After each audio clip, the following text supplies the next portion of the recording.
As 5 alternativas da humanidade. São bem poucos os homens que vivem sem inquietação pelo dia de amanhã. Se, pois, inquieta-se pelo que se será depois de um dia de 24 horas, com mais forte razão é natural preocupar-se com o que será de nós depois do dia claro da vida, porque não se trata mais de alguns instantes, mas da eternidade. Viveremos ou não viveremos mais?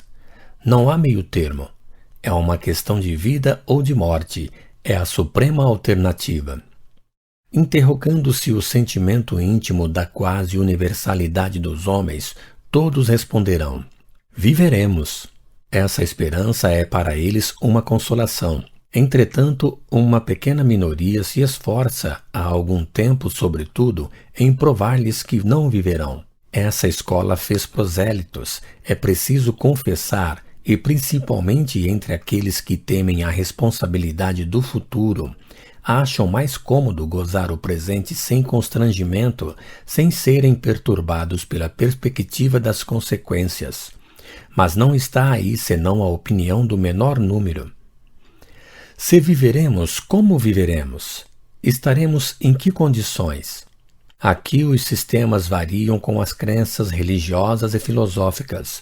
Entretanto, todas as opiniões sobre o futuro do homem podem se reduzir a 5 alternativas principais que vamos resumir sumariamente, a fim de que a sua comparação seja mais fácil e que cada um possa discernir, com conhecimento de causa, aquela que lhe parece mais racional e melhor responde às suas aspirações pessoais e às necessidades da sociedade. Estas 5 alternativas são as que resultam das doutrinas do materialismo, do panteísmo, do deísmo, do dogmatismo e do espiritismo.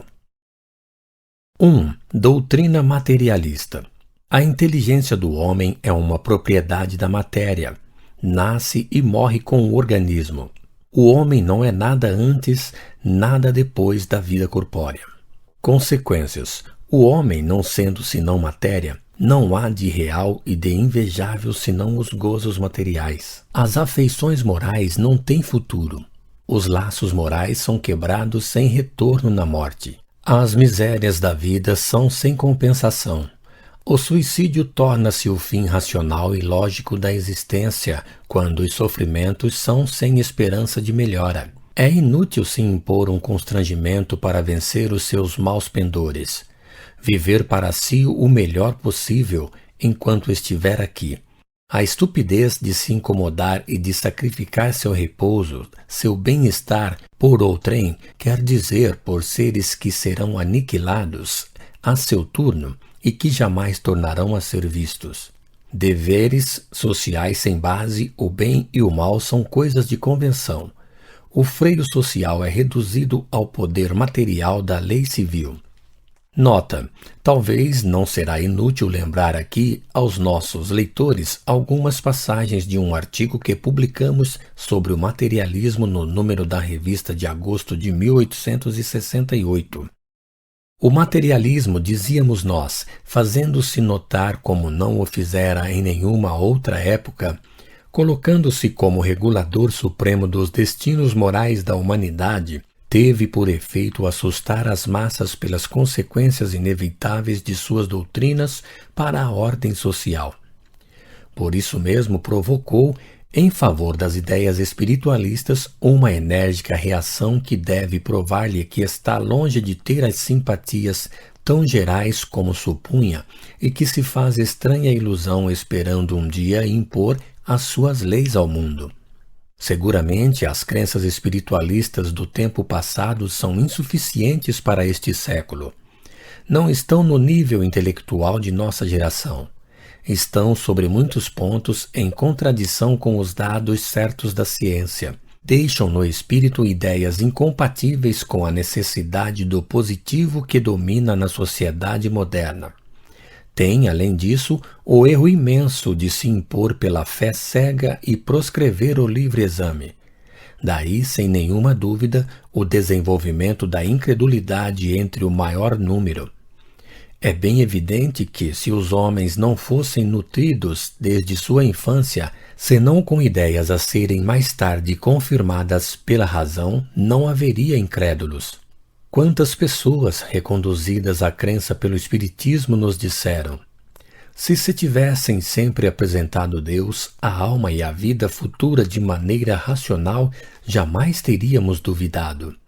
Do fato que um princípio receba má ou falsa aplicação, segue-se que falta rejeitá-lo. Há coisas espirituais, como da legislação e de todas as instituições sociais, que é preciso apropriá-las ao tempo sob pena de sucumbirem. Mas, em lugar de apresentar uma coisa melhor do que o velho espiritualismo, o materialismo prefere tudo suprimir, o que o dispensa de procurar, e parece mais cômodo àqueles que a ideia de Deus e do futuro importuna. Que se pensaria de um médico que, achando que o regime de um convalescente não está bastante substancial para o seu temperamento, lhe prescrevesse nada comer? O que se admira encontrar na maioria dos materialistas da escola moderna é o espírito de intolerância levado aos seus últimos limites, eles que reivindicam, sem cessar, o direito de liberdade de consciência. Há, neste momento, da parte de um certo partido, uma revolta contra as ideias espiritualistas em geral, na qual o espiritismo se encontra naturalmente envolvido. O que procura não é um Deus melhor e mais justo, é o Deus matéria, menos incômodo porque não há contas a lhe prestar. Ninguém contesta a esse partido o direito de ter a sua opinião, de discutir as opiniões contrárias. Mas o que não se saberia conceder-lhe é a pretensão, ao menos singular para os homens que se colocam como apóstolos da liberdade, de impedir aos outros crerem à sua maneira e discutir doutrinas que não partilham. Intolerância por intolerância. Uma não vale mais do que a outra. 2. Doutrina panteísta. O princípio inteligente ou alma, independente da matéria, no nascimento é aurido do todo universal. Se individualiza em cada ser durante a vida e, na morte, retorna à massa comum como as gotas de chuva no oceano. Consequências. Sem individualidade e sem consciência de si mesmo, o ser é como se não existisse. As consequências morais desta doutrina são exatamente as mesmas que as da doutrina materialista. Nota: um certo número de panteístas admite que a alma, aurida no nascimento no todo universal, conserva a sua individualidade durante um tempo indefinido e que ela não retorna à massa senão depois de ter chegado ao último grau da perfeição. As consequências desta variedade de crença são absolutamente as mesmas que as da doutrina panteísta propriamente dita, porque é perfeitamente inútil se dar ao trabalho para adquirir alguns conhecimentos dos quais deve perder a consciência aniquilando-se depois de um tempo relativamente curto. Se a alma geralmente se recusa a admitir semelhante concepção, quanto deveria ela estar mais penosamente afetada, pensando que, no instante em que atingisse o conhecimento e a perfeição supremas, seria aquele em que seria condenada a perder o fruto de seus labores, perdendo a sua individualidade. 3. Doutrina deísta. O deísmo compreende duas categorias bem distintas de crentes: os deístas independentes e os deístas providenciais. Os deístas independentes creem em Deus. Admitem todos os seus atributos como Criador. Deus, dizem eles, estabeleceu as leis gerais que regem o universo, mas essas leis, uma vez criadas, funcionam sozinhas e seu autor não se ocupa mais de nada. As criaturas fazem o que querem ou o que podem, sem que com isso se inquietem. Não há providência. Deus, não se ocupando conosco, nada há a agradecer-lhe, nem a pedir-lhe. Aqueles que negam toda a intervenção da providência na vida do homem são como crianças que se creem bastante razoáveis para se livrarem da tutela, dos conselhos e da proteção de seus pais, ou que pensariam que seus pais não devem mais se ocupar delas, desde que as colocou no mundo. Sob o pretexto de glorificar a Deus muito grande, dizem, para se abaixar até as suas criaturas, fazem dele um grande egoísta e o abaixam ao nível dos animais que abandonam seus progenitores aos elementos. Esta crença é resultado do orgulho. É sempre o pensamento de estar submetido a uma força superior que melindra o amor próprio e da qual procura libertar-se. Ao passo que uns recusam absolutamente essa força, outros consentem em reconhecer a sua existência, mas a condenam à nulidade.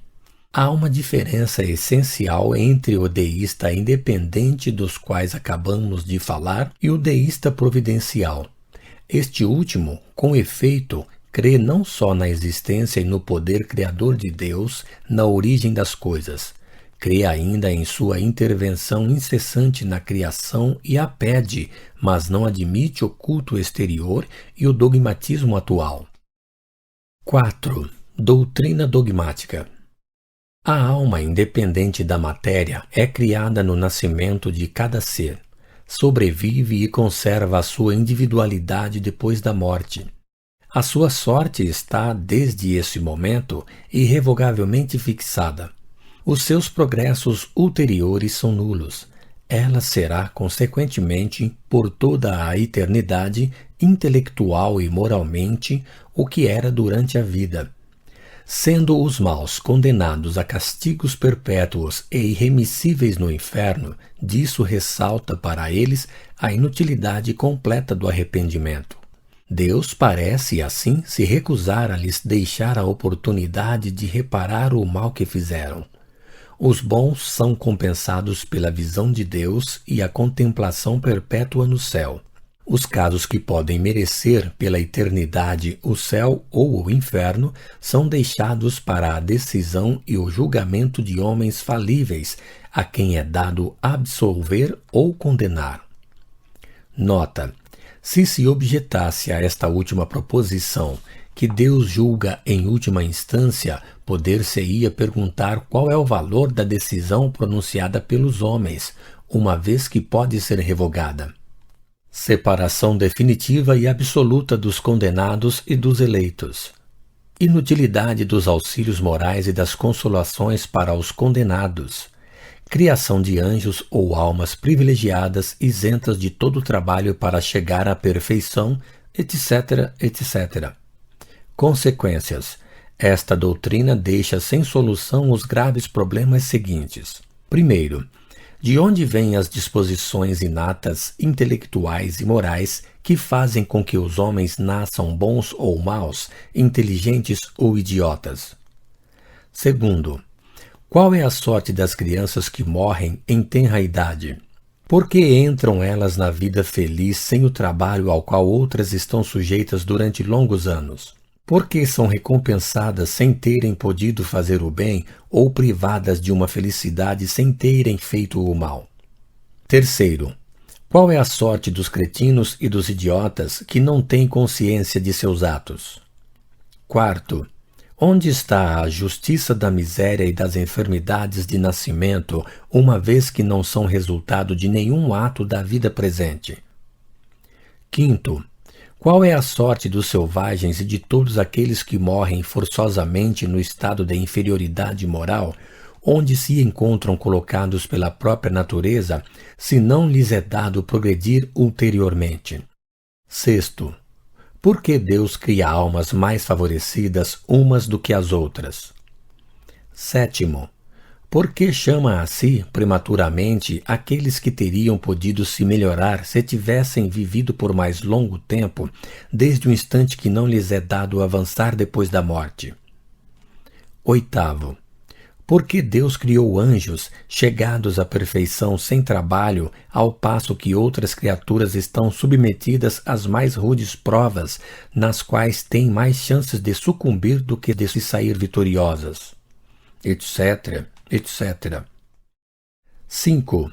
Doutrina espírita. O princípio inteligente é independente da matéria. A alma individual pré-existe e sobrevive ao corpo. o mesmo ponto de partida para todas as almas, sem exceção. Todas são criadas simples e ignorantes e são submetidas ao progresso indefinido. Nenhuma criatura privilegiada é mais favorecida umas do que as outras.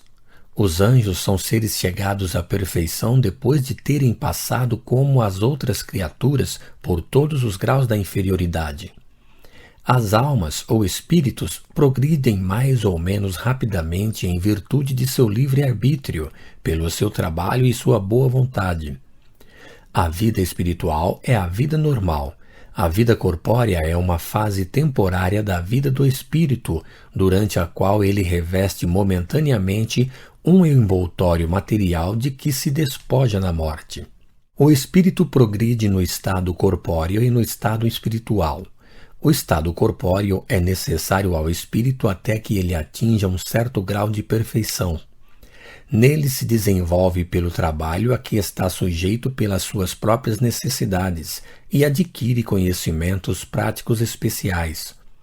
Uma única existência corpórea, sendo insuficiente para fazê-lo adquirir todas as perfeições, retoma um corpo tão frequentemente quanto isso lhe seja necessário, e a cada vez nele chega com o progresso que alcançou em suas existências anteriores e na vida espiritual.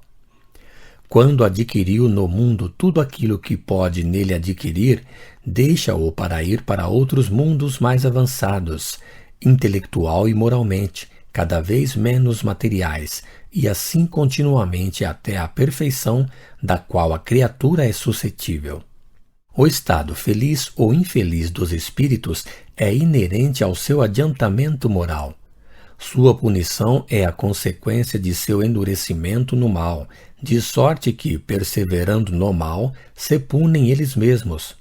Mas a porta do arrependimento jamais lhes é fechada, e podem, quando querem, retornar ao caminho do bem e chegar, com o tempo, a todos os progressos. As crianças que morrem em tenra idade podem ser mais ou menos avançadas, porque já viveram em existências anteriores onde puderam fazer o bem ou cometer más ações. A morte não as livra das provas que devem sofrer e recomeçam em tempo útil uma nova existência sobre a terra em mundos superiores, segundo o seu grau de elevação. A alma dos cretinos e dos idiotas é da mesma natureza que a de qualquer encarnado. Frequentemente a sua inteligência é superior e sofrem a insuficiência dos meios que têm para entrar em relação com os seus companheiros de existência, como os mudos sofrem por não poderem falar. Abusaram de sua inteligência em suas existências anteriores e aceitaram, voluntariamente, estar reduzidos à impossibilidade para expiarem o mal que cometeram, etc., etc.